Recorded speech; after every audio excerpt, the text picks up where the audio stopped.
Et je me demandais juste, est-ce que c'est pas aussi un problème de programme scolaire, justement parce qu'on occulte certaines parties de l'histoire de France, qui est aussi l'histoire de tous ces Français immigrés, etc.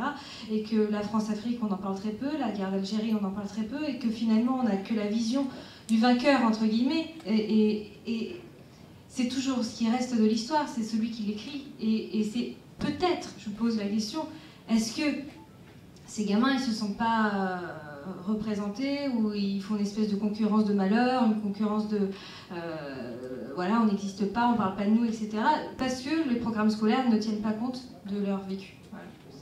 Voilà. C'est un lycée, je viens de Montreux-Foyonne, c'est un lycée qui est Z+, je pense maintenant aujourd'hui, parce que c'était quand même une zone qui craignait. Vous dites qu'il faut réagir à partir du lycée, faire des débats à partir du lycée.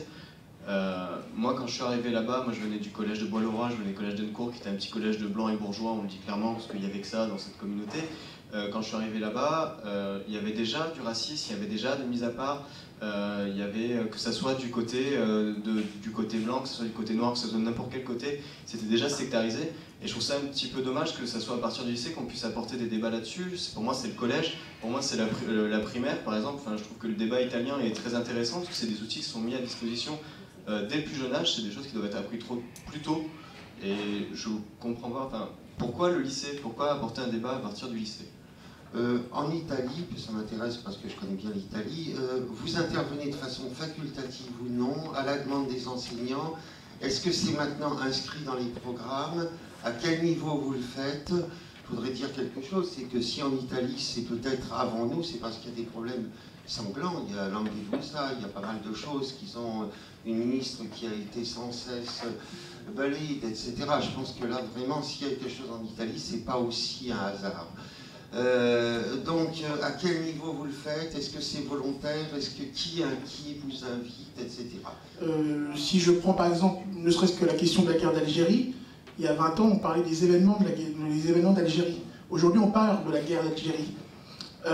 Pour monter encore un peu plus loin, si je prends la question de la Seconde Guerre mondiale, il faut se souvenir qu'après 1945, il y avait une seule volonté, c'était l'oubli. Oublier ce qui s'était passé durant cette période-là. Et c'est uniquement, pratiquement 30 à 40 ans plus tard, qu'on a commencé à faire le travail de mémoire. On a une formation principalement universitaire.